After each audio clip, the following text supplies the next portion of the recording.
7h42, alors Tel Aviv, Gaza, la Syrie, le Mali, la RDC, l'Afghanistan. Nous recevons aujourd'hui donc un ministre qui depuis quelques semaines est sur de très nombreux fronts. Rebonjour donc monsieur le ministre des Affaires étrangères Laurent Fabius. Rebonjour. Les dernières forces combattantes françaises se sont retirées hier de la province de Kapisa, en Afghanistan. Dans quelle situation laisse-t-on ce pays? Notre mission est-elle pour autant finie? On a appris aujourd'hui un attentat justement en Afghanistan, dans cette région-là. Pendant ce temps, la voix et l'action de la France sont attendues sur de très autres nombreux dossiers. Bachar al-Assad continue de massacrer sa population. De violents combats ont eu lieu toute la journée d'hier dans la province d'Idleb, au nord-ouest, autour d'une base de l'armée syrienne, assiégée par les rebelles. Dernière place forte du régime dans cette région. La question de l'armement des rebelles est toujours en suspens, alors que la France aujourd'hui a réussi au fond à meuter avec elle et à ramener avec elle l'Allemagne, l'Angleterre et l'Italie. En République démocratique du Congo, les affrontements ont repris dans l'Est et les rebelles du M23 ont pris hier à la mi-journée le contrôle de Goma. La France a rédigé une résolution de l'ONU de sanctions contre le M23 qui doit être adoptée aujourd'hui. Et puis au Mali, les combats entre islamistes et rebelles touaregs dans la région de Gao ont fait encore des dizaines de morts, alors qu'hier le président de la République a exclu toute discussion avec des groupes liés au terrorisme au Mali. Et puis, bien sûr, nous allons commencer par l'actualité à Gaza et en Israël. Gaza, où Israël donc, et le Hamas ne sont toujours pas parvenus à un cessez-le-feu, et ce, malgré votre voyage pendant ce week-end, malgré la présence d'Hillary Clinton à Israël, malgré la présence et la négociation de l'Égypte en ce moment même. Dites, monsieur le ministre, la trêve imminente dure à peu près depuis maintenant 24 heures. Est-ce que tout cela n'est pas en train de tomber définitivement à l'eau, dans la mesure où, en plus, qui plus est, on parle aujourd'hui de trêve sur trêve et plus vraiment même de paix? C'est vrai que c'est une situation extrêmement lourde. La position de la France, elle, est claire. Nous voulons une paix, un cessez-le-feu urgent et durable. Nous le voulons parce que la situation, comme vous l'avez rappelé, est extrêmement dure dans la bande de Gaza, où il y a eu encore cette nuit beaucoup de tirs de roquettes, une bombe qui est tombée d'ailleurs à proximité d'un hôtel où il y avait beaucoup de vos confrères, et en Israël, qui est sous la menace, sous le feu effectif des roquettes tirées de la bande de Gaza. Et évidemment, s'agissant d'Israël, je comprends tout à fait sa réaction de défense. On ne peut pas admettre qu'il y ait un pays qui soit sous la menace de roquettes.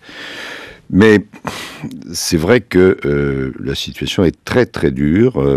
Plus de 100 morts maintenant du côté palestinien, une population israélienne choquée, et on le comprend.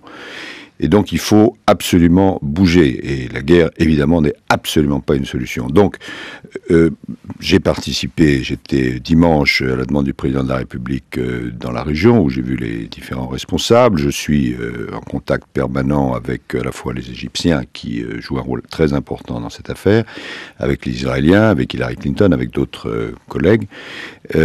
Qu'est-ce qui bloque ? Car il y a une volonté d'aller vers le cessez-le-feu. Et il y a des conditions à la trêve, hein, oui. Voilà, que certains émettent, comme lever le blocus, par exemple, de l'enclave palestinienne. Qu'est-ce qui bloque principalement? Du côté israélien, il y a une demande que je comprends parfaitement, consistant à dire, oui, un cessez-le-feu, mais à condition que ce cessez-le-feu concerne pas seulement le Hamas, mais l'ensemble des groupes qui tirent depuis la bande de Gaza. Et d'autre part, Israël dit il y a eu beaucoup d'armes qui sont arrivées dans la bande de Gaza, notamment des missiles de longue portée, ceux qui font le plus de dégâts, puisqu'ils portent à 75 km, donc ils menacent le sud d'Israël. Et donc, Israël veut qu'il y ait un processus qui interdise que de nouveaux roquettes arrivent dans la bande de Gaza. Donc voilà les demandes principales du côté israélien. Du côté de la bande de Gaza, et là aussi c'est parfaitement compréhensible, on dit il faut desserrer le blocus parce que la vie dans la bande de Gaza est absolument impossible, impraticable. Et c'est sur ces éléments-là que cela bute jusqu'ici, mais je conserve un espoir fort qu'on arrive rapidement à un cessez-le-feu. Et dans ces cas-là, sur quelle base? Par exemple, que Israël accepte une sorte de levée de blocus, même partielle, suffirait? Alors, la discussion porte en particulier sur les deux éléments, de part et d'autre, dont j'ai parlé.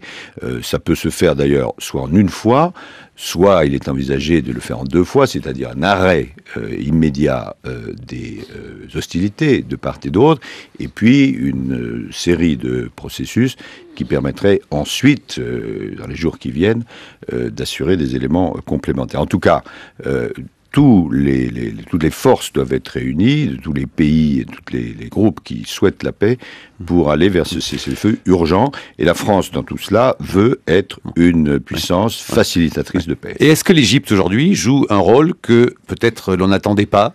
Parce qu'elle alors joue nous sommes un rôle, avec Claude Guibal, chef du service étranger de France Culture. Guibal, elle joue un rôle effectivement majeur. Le président Morsi a pris les choses en main, si je puis dire.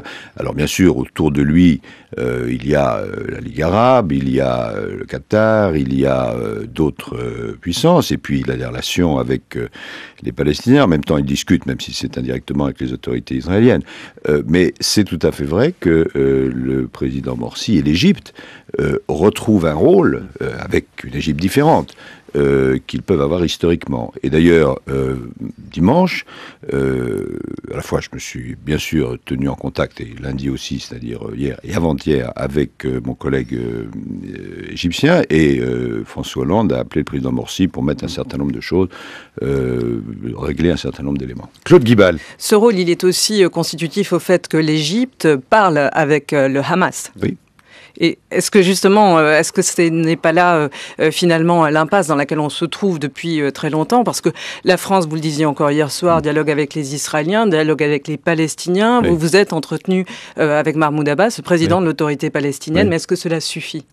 Alors, je suis encore plus direct que vous. Vous me posez la question, est-ce qu'il faudrait dialoguer directement Absolument. avec le Hamas? Là, on pourrait dire que dans la grande tradition de la diplomatie française, François Mitterrand, en son temps, l'aurait fait, et comme il avait choqué en parlant directement avec Yasser Arafat. La grande tradition de la diplomatie française, monsieur, c'est de faire avancer la cause de la paix, et on va y venir dans quelques instants. C'est ce que nous essayons de faire en Syrie, c'est ce que nous essayons de faire au Mali, c'est ce que nous essayons de faire en Israël et à Gaza.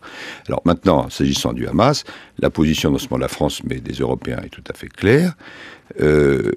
Nous savons l'importance de ce groupe, mais nous ne pouvons pas discuter avec un groupe qui ne reconnaît pas l'existence d'Israël et qui ne renonce pas expressément à la violence. C'est une position qui a été prise, qui est tout à fait compréhensible, qui est appliquée par l'ensemble des Européens et par la France.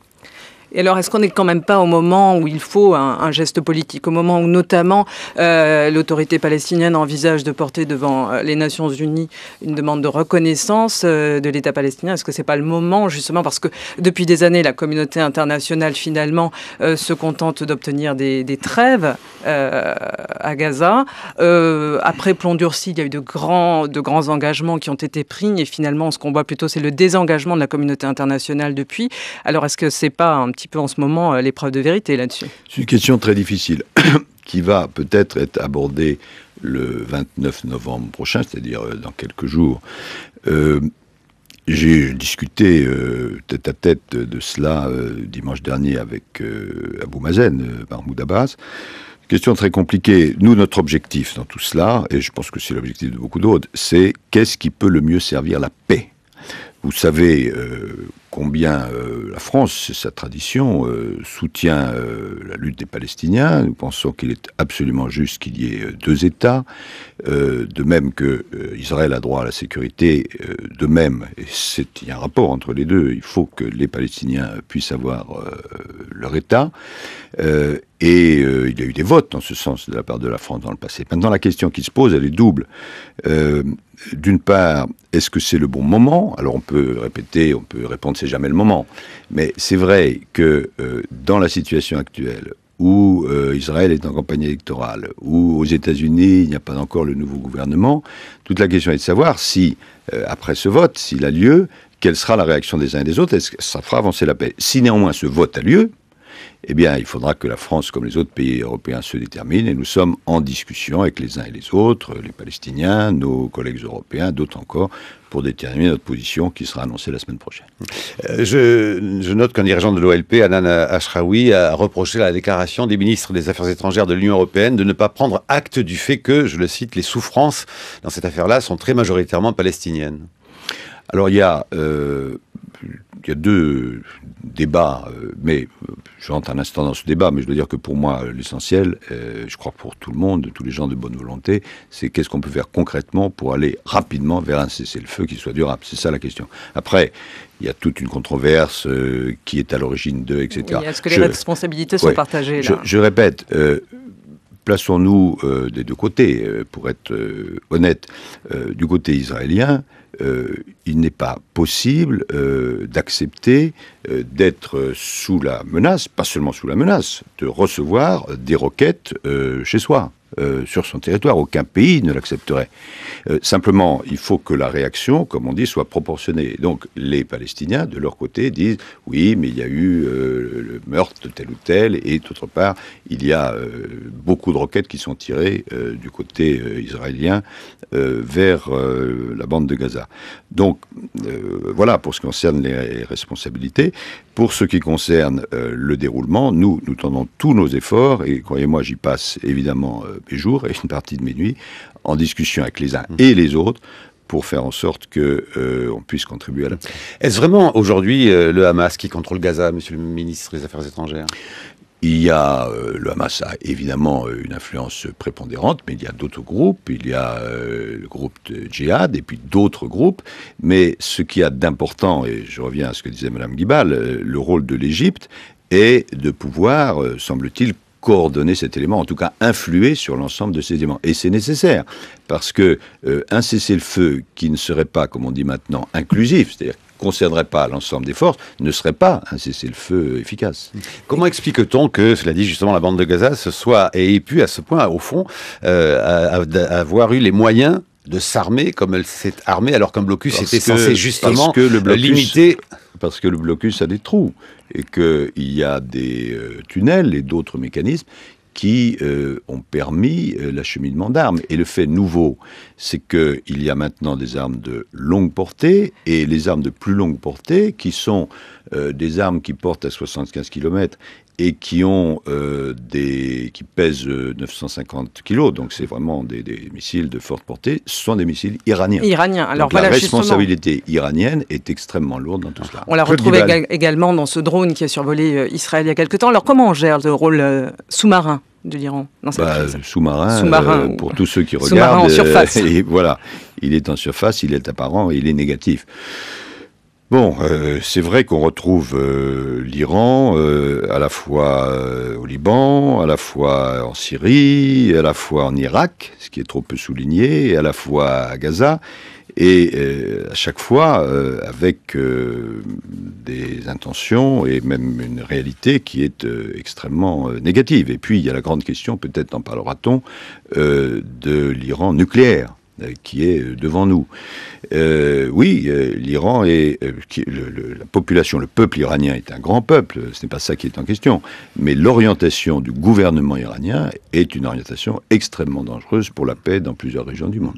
Et pour revenir sur cette question justement de position française et vis-à-vis du Hamas, est-ce que la complication diplomatique ne vient pas du fait que finalement, en période en plus électorale pour le Premier ministre israélien, au fond, il y a une manière de s'adresser directement dans sa façon de gérer ce moment au Hamas. Est-ce que là encore...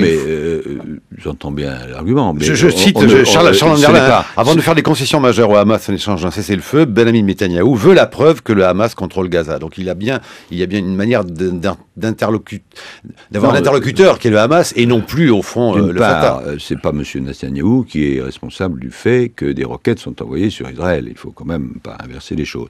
D'autre part, je vous disais tout à l'heure que le rôle de l'Égypte, en relation avec le Hamas, mais le rôle de l'Égypte est un rôle particulièrement important parce que l'Égypte peut prendre des engagements au nom de la diversité des groupes qui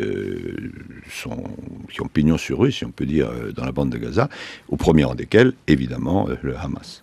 Et quel est le rôle aujourd'hui alors des États-Unis? On voit les déclarations d'intention, cela dit, très fortes. Hillary Clinton disant qu'au fond, leur protection et leur soutien à Israël restera inébranlable. Les États-Unis, j'ai eu Hillary Clinton hier après-midi et nous avons parlé à la fois de ce qui se passait à Israël et à Gaza et de ce qui se passait en RDC, au Congo. Traditionnellement, les Américains soutiennent Israël. En même temps, les Américains, par leur puissance, ont un rôle évidemment régional et international. Et ils sont membres, comme nous, du Conseil permanent, du Conseil de sécurité. Donc, nous discutons avec eux et ils sont importants dans la solution qui doit être trouvée. Claude Guibal. On le sait, il n'y aura pas de trêve durable, de cessez-le-feu valable, tant qu'une solution politique n'aura pas été trouvée entre Palestiniens et Israéliens. Vous en parliez, la reconnaissance de l'État palestinien, mais finalement, qu'est-ce qui bloque? Qu'est-ce qui empêche la création de cet État palestinien? Laurent Fabius. Vous avez raison. Il n'y a pas de paix durable sans justice. C'est la position de la France. Et justice n'est pas rendue aux Palestiniens. Donc, la question de fond, c'est celle que vous soulevez. C'est la raison pour laquelle nous sommes partisans de négociations directes entre les uns et les autres, sans préalable. Mais pour l'instant, ces négociations n'ont pas pu avoir lieu. Alors, les uns et les autres se renvoient à la responsabilité. Nous, en tout cas, nous disons qu'il faut que les Palestiniens aient un État, qu'il faut que la sécurité d'Israël soit assurée et que les conditions doivent être trouvées par une négociation directe entre l'un et l'autre. Ce sera la position de la France pour reconnaître l'État palestinien à l'ONU? C'est une position traditionnelle de la France. Et vous plaiderez la reconnaissance de l'État palestinien devant les Nations Unies? Nous avons toujours dit que nous étions partisans qu'un État soit reconnu. Alors après, la question précise qui est posée à travers cette résolution, si elle doit être déposée et votée le 29 novembre, j'ai dit que nous y répondrons la semaine prochaine. On vous sent réservé? Non, je ne suis pas réservé, je suis réfléchi. L'actualité du moment, justement, complique une prise de décision. Bien sûr. Évidemment, et quand vous dites l'actualité du moment, c'est plusieurs données. C'est à la fois ce qui se passe là-bas sur le terrain, c'est le fait que nous sommes dans une période électorale, c'est le fait que la nouvelle administration américaine n'est pas encore installée, et c'est l'examen des conséquences que tout cela va avoir. Nous, ce que nous souhaitons d'abord, c'est qu'on aille vers le chemin de la paix, car on l'avait un peu oublié, enfin certains l'avaient oublié ces derniers mois, mais le fait que ce conflit israélo-palestinien n'est pas réglé, et, si je puis dire, la mère de beaucoup de conflits. Finalement, point positif, c'est ce rôle de l'Égypte qu'on voit finalement reprendre sa position traditionnelle d'allié de la communauté internationale au Proche-Orient. Finalement, est-ce que tout cela est rassurant, finalement, un an et demi, 2 ans après la révolution égyptienne? Rassurant, je ne sais pas, mais le fait est que l'Égypte a pris une position, et notamment le président Morsi, de plus en plus important. Par exemple, Lakhdar Brahimi, qui est l'envoyé de Nations Unies sur le conflit syrien, à son siège en Égypte. La coalition nouvelle dont on va parler, syrienne, à son siège en Égypte. La Ligue arabe, depuis longtemps, a son siège en Égypte. Et en tout cas, la France est en dialogue permanent avec l'Égypte. Et nous pensons que ce dialogue, dans le futur, va se renforcer. Laurent Fabius, 8h10, 7 minutes, c'est l'heure de la chronique de Brice Couturier. Bonjour Brice. Bonjour Marc. Si vous tenez absolument que nous recevions des mails de réprobation, je vous les renvoie, puisque vous voulez nous parler de la France est-elle ou hard power, comme on dit en français, ou comme on dit toujours en français, soft power?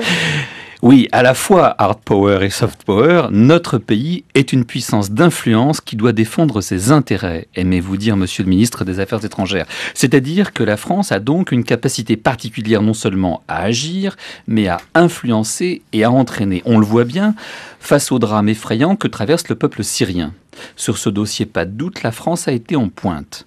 Sur la lancée du tournant accompli par le gouvernement précédent en Libye, vous avez décidé de reconnaître et de soutenir la coalition de l'opposition, dirigée par Ahmed Moaz Al-Khatib, Un moment, la France et la Turquie ont paru un peu seuls sur cette position. Samedi dernier, alors que le président Hollande annonçait que Paris accueillerait un représentant de cette coalition avec le rang d'ambassadeur, certains de nos partenaires européens jugeaient encore cette reconnaissance prématurée. Et pourtant, lundi à Bruxelles, les ministres des Affaires étrangères de l'Union européenne ont unanimement reconnu la coalition en tant, je cite, que représentant légitime du peuple syrien. Certes, l'UE demande à la coalition dirigée par M. Moaz al-Khatib un programme crédible afin de démontrer sa capacité à incarner une alternative crédible au pouvoir déconsidéré de Bachar el-Assad. Mais ensuite, cette coalition, à la différence de ce qui s'était produit en Libye, ne contrôle aucune partie significative du territoire syrien. Moaz al-Khatib réclame les moyens d'affronter le pouvoir de Damas à armes égales, mais pour l'instant, l'UE maintient un embargo qui, dans la situation actuelle, ne peut que favoriser le pouvoir fortement armé et équipé par l'Iran.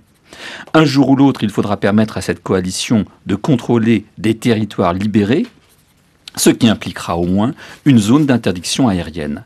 Hier encore aux communes, le secrétaire d'État britannique aux Affaires étrangères excluait toute levée de l'embargo sur les livraisons d'armes. Cette politique est-elle tenable et qu'en pense la France ?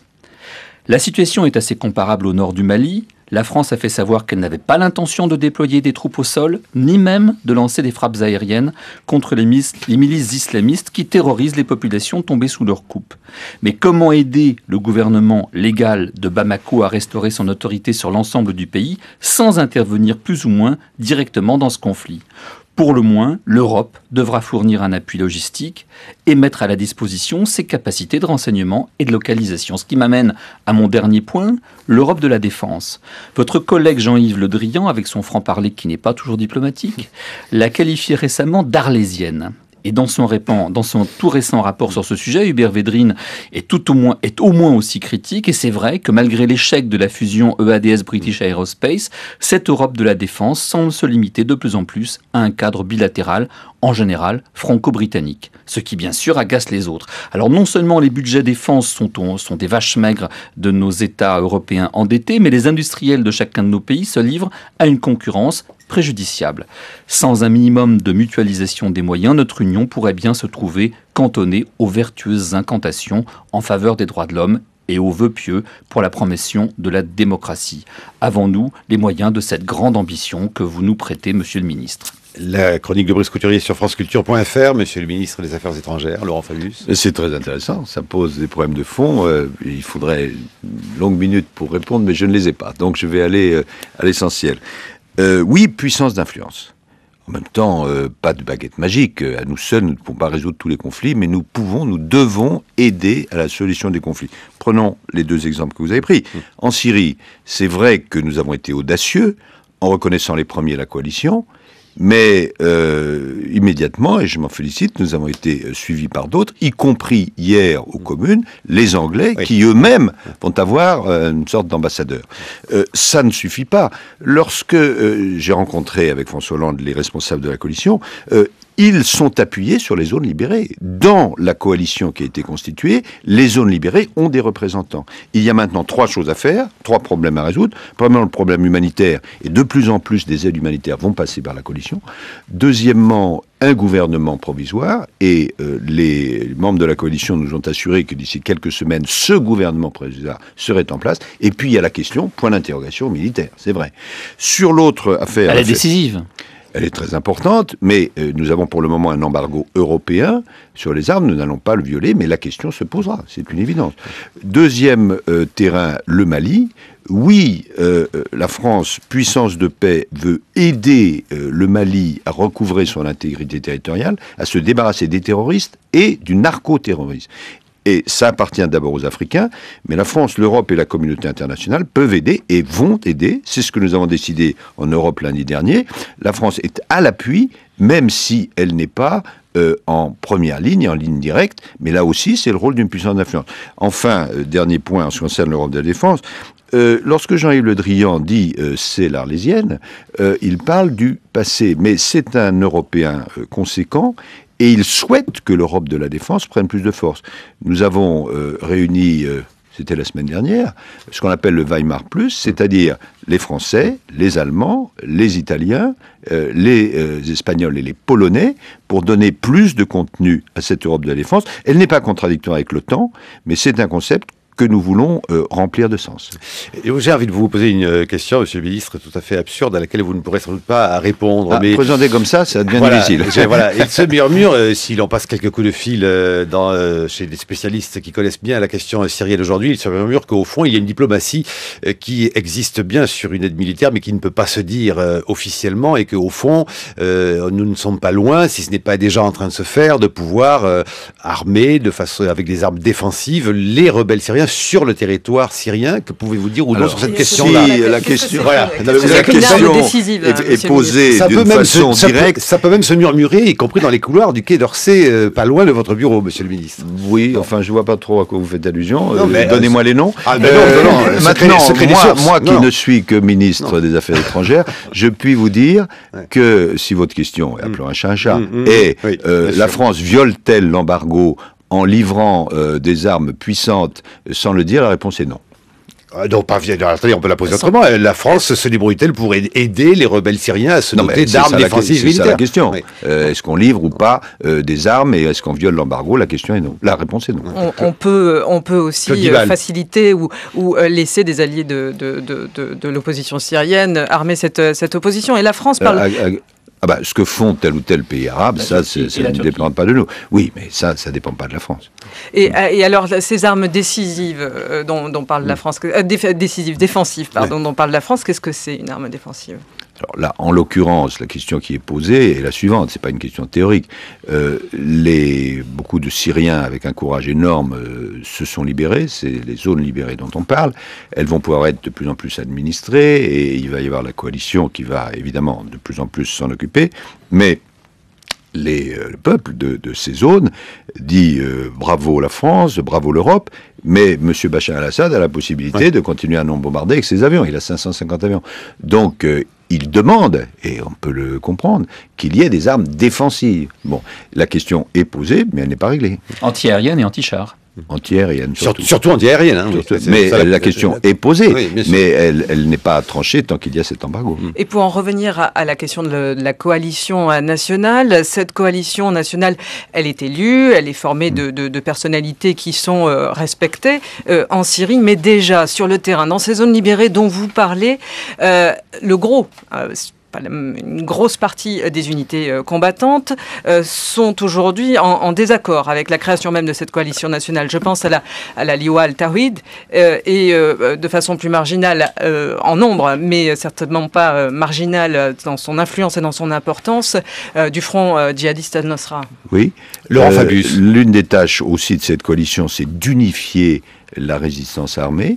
Il est vrai que deux organisations ont dit qu'ils n'acceptaient pas cette coalition, parmi lesquels les djihadistes, mais je ne pense pas que ce soit quelque chose qui doive condamner cette coalition, que les djihadistes ne la reconnaissent pas. Je crois même le contraire. Alors comment peut-on donner les moyens à cette coalition de gagner du contrôle et de gagner de la légitimité en interne? Eh bien, d'abord en la reconnaissant, comme la France l'a fait la première, ensuite en lui apportant des soutiens humanitaires, ensuite en l'incitant à constituer un gouvernement provisoire, car à partir du moment où il y a un gouvernement provisoire, les différents pays peuvent agir à son endroit, et en l'aidant de toutes les façons possibles dans le respect du droit.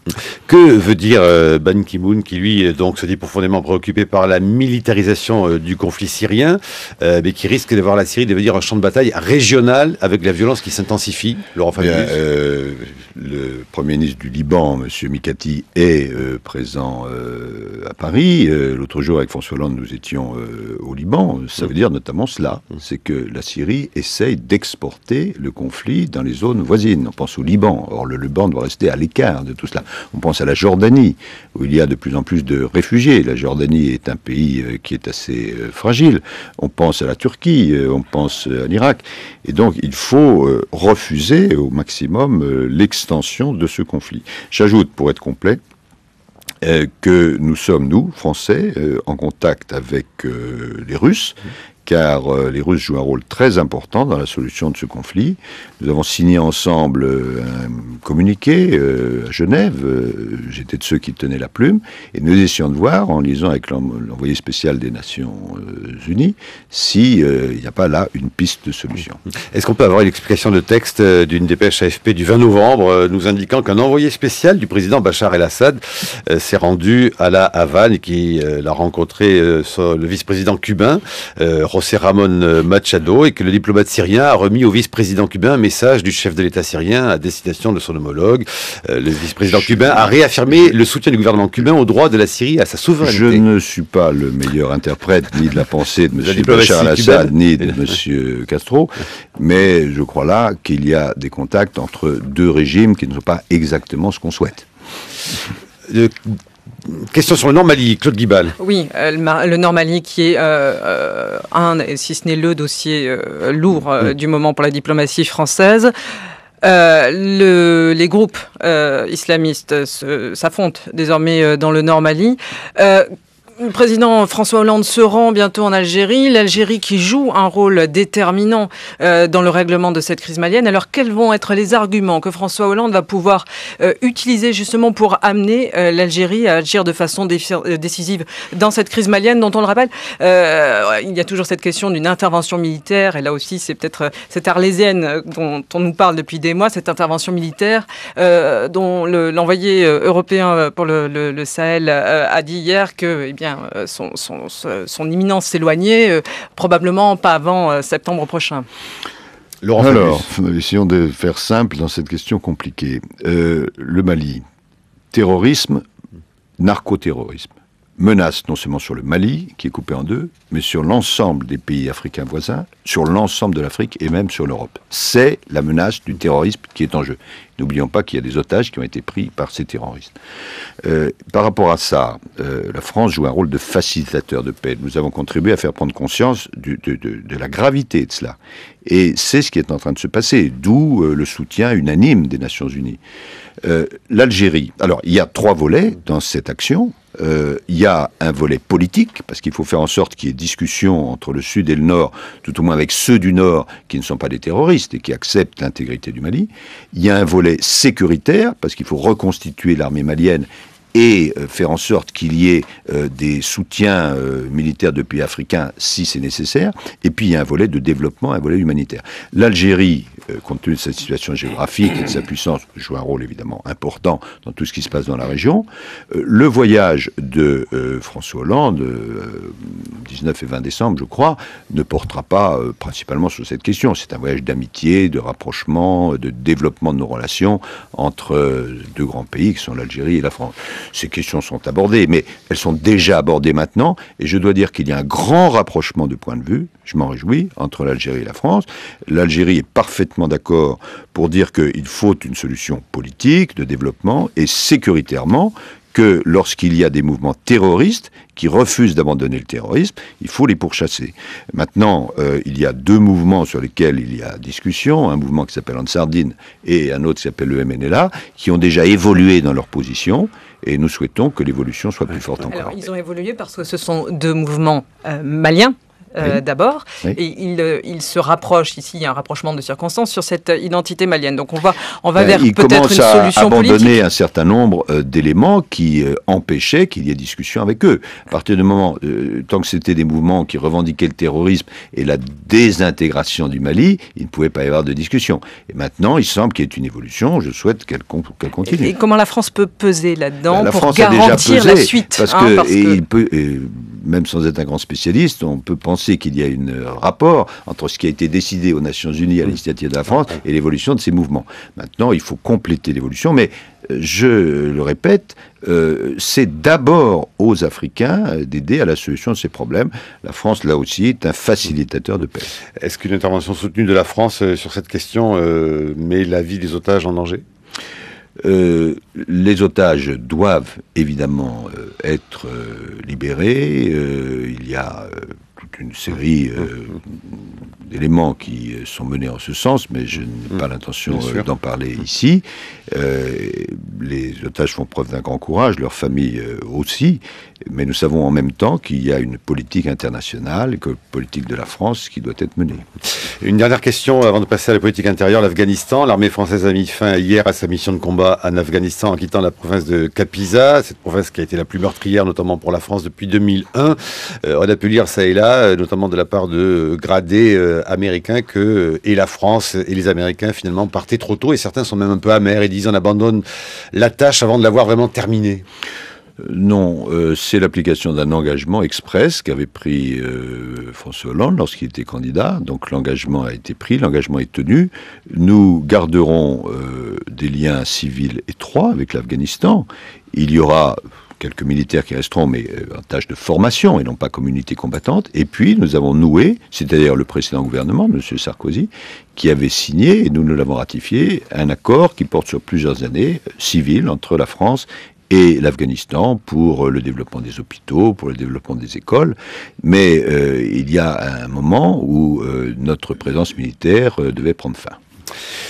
Voilà pour donc ce que l'on pouvait dire, et on aurait pu évidemment en dire encore davantage, mais sur toutes ces questions internationales, monsieur le ministre des Affaires étrangères. Mais voici qu'arrive et revient dans le studio des matins Hubert Huertas. Bonjour Hubert. Bonjour. Et que je vois, cher Hubert, que vous vous réjouissez notamment de l'actualité intérieure, notamment même une sorte d'aubaine dans ce qui se passe côté UMP pour le gouvernement. Bon, alors écoutez, on va commencer au fond par l'actualité, la politique intérieure avec une transition. La France dévaluée par les agences de notation. Est-ce que pour votre périmètre ministériel, qui est la place de la France dans le monde, est-ce que c'est pas un handicap? Est-ce que la voix de la France endettée ne finit pas par être altérée? C'est ce qu'on peut lire dans un certain nombre de journaux étrangers quand même. Laurent Fabius. On le disait tout à l'heure, enfin je le disais tout à l'heure, la France est une puissance d'influence. Et cette influence, c'est l'addition d'un certain nombre de facteurs très différents. Le fait que nous soyons membres permanents du Conseil de sécurité, le fait que nous disposions de l'arme nucléaire, le fait que nous avons une langue parlée par plusieurs centaines de millions de gens dans le monde. Mais là maintenant on a une crise et un endettement et une position économique compliquée. Le fait, c'est là où je viens à votre question, le fait que nous soyons une puissance économique forte. Si durablement nous devions être affaiblis, évidemment, ça aurait des conséquences sur notre influence. La dégradation qui est intervenue est la continuation, ou plutôt la confirmation de notes malheureusement mauvaises qui avaient été données, je crois, en janvier ou février dernier. Et donc maintenant, tout ce qui doit être tenté, c'est pour redresser la situation. Je vous donne un exemple personnel. Moi-même, la dernière fois que j'étais au gouvernement, j'étais ministre des Finances, de l'économie, c'était en 2002. Bon. Et là, je reviens à un autre poste, je m'occupe de la diplomatie française, je la dirige, mais je mesure à quel point, en 10 ans, donc, il y a économiquement, industriellement, une dégradation. Et donc, c'est ce parcours-là qu'il faut remonter. Et c'est tout l'enjeu de ce qu'a défini le président français. Il y a eu une conférence de presse qui a eu lieu récemment, et pour moi, la phrase la plus importante, elle n'a pas été relevée, c'est lorsque, dans sa conférence de presse, François Hollande a dit... ce dont il s'agit, c'est pas seulement d'une grave crise, c'est d'un changement du monde. Et c'est ça à quoi il faut faire face. C'est-à-dire que nous devons surmonter la crise, mais nous devons aussi muscler la France pour qu'elle fasse face à ce changement du monde. Et c'est la tâche historique de ce mandat. Brice Couturier. Alors, à cheval entre la diplomatie et l'économie, il y a ce que vous appelez la diplomatie économique. Vous en avez fait une priorité de votre ministère. Vous avez même créé une direction à part entière des entreprises que vous avez confiée à quelqu'un qui est un diplomate mais qui a une carrière dans le privé, Jacques Maire. Mais on le dit beaucoup, y compris au sein de votre propre cabinet ministériel, je pense à Arnaud Montebourg, l'Europe n'est-elle pas un peu trop ouverte, un peu trop naïve? On montre que nos marchés publics sont beaucoup plus largement ouverts que les marchés publics américains, par exemple.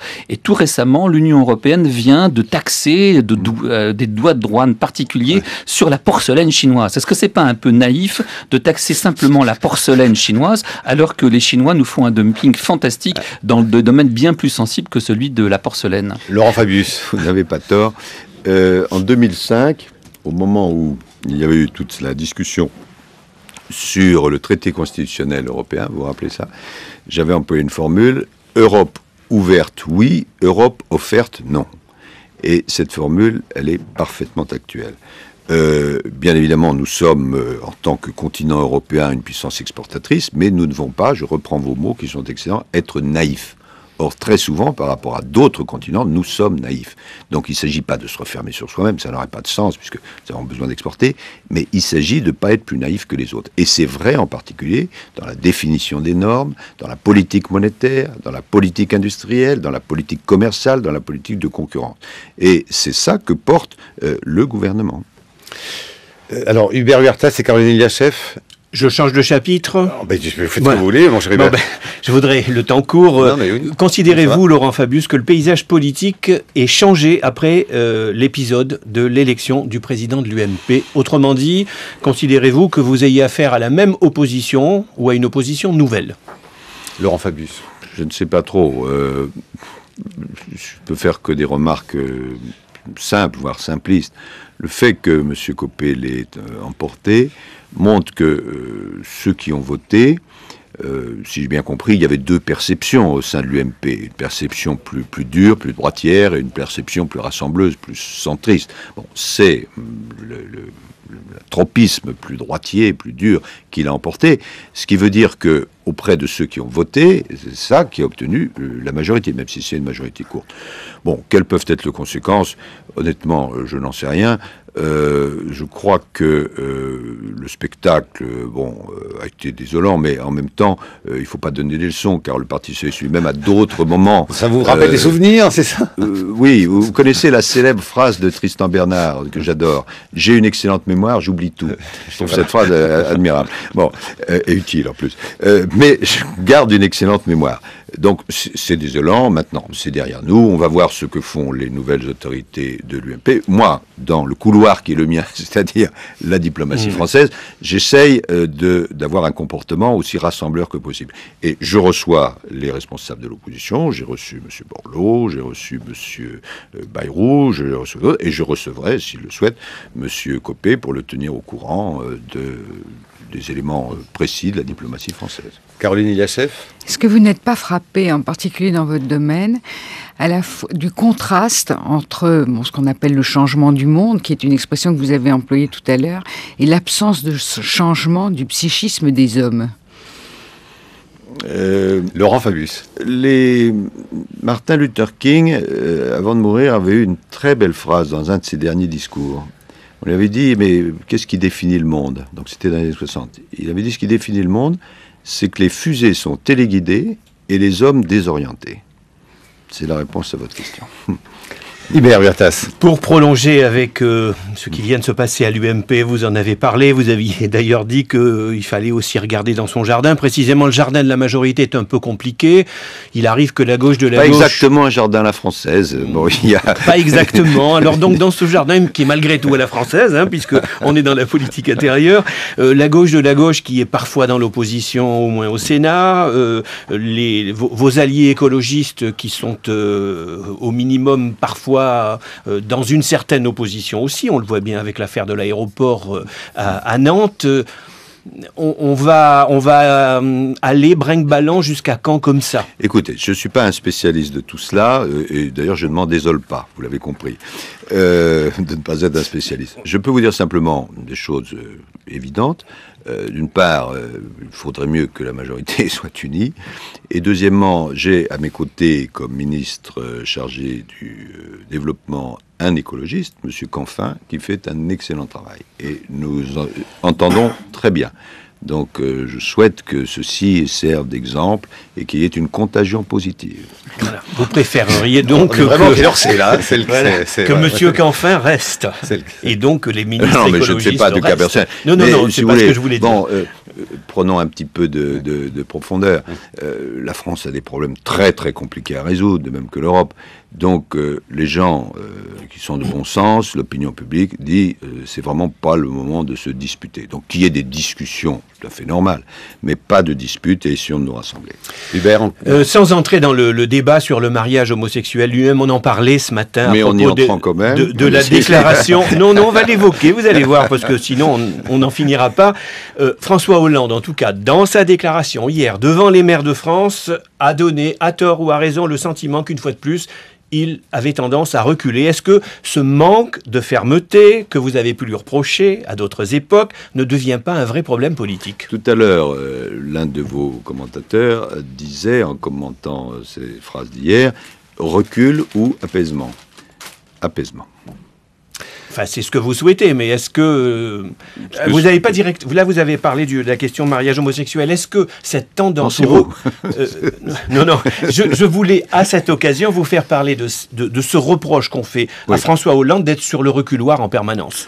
Non, je ne crois pas. Moi, je travaille avec lui quotidiennement. Et bon, c'est un homme, on l'a rappelé, de synthèse. Et je pense qu'il est bon dans la fonction de président de la République de rassembler autant que possible. Mais rassembler, ça ne veut pas dire, dans l'esprit de François Hollande, reculer. Simplement, il ne faut pas qu'il y ait de conflits inutiles. Et il faut se concentrer sur l'essentiel, qui est le redressement économique et social de la France. Parfois, les commentaires, y compris dans votre propre camp, sont tout de même sévères, disant que vous n'avez pas profité d'un état de grâce qui vous aurait pu permettre de faire passer des mesures plus vite, comme l'avait fait François Mitterrand en 80. Vous savez, la question du droit de vote des étrangers, le mariage homosexuel, je crois que les choses sont plus simples que ça. Le rythme aurait pu être plus soutenu dans cet état de grâce. Quand on arrive dans le gouvernement d'un pays, à la présidence d'un pays, alors qu'il y a 3 millions de chômeurs, qu'il y a un déficit budgétaire massif, qu'il y a un endettement incontrôlé et qu'il y a un affaiblissement industriel, l'état de grâce, j'y crois pas trop. Donc ce qu'on demande au gouvernement, au président de la République, qui ont 5 ans devant eux, c'est de redresser dans la justice le pays.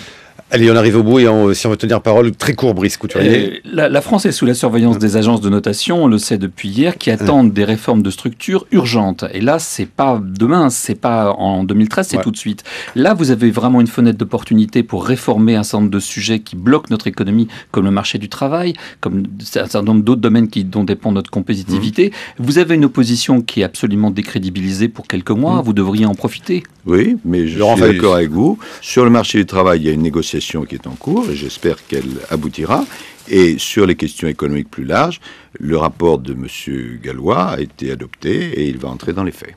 Merci Laurent Fabius d'avoir accepté notre invitation ce matin. Allez, je vous donne la dernière question, comme ça je vous donnerai une minute de retard juste. Vous avez vu la nouvelle, la vraie nouvelle du jour, hein. Le Diderot de Fragonard n'est pas Diderot. Je parle à l'amateur de peinture. J'ai vu ça dans le Figaro.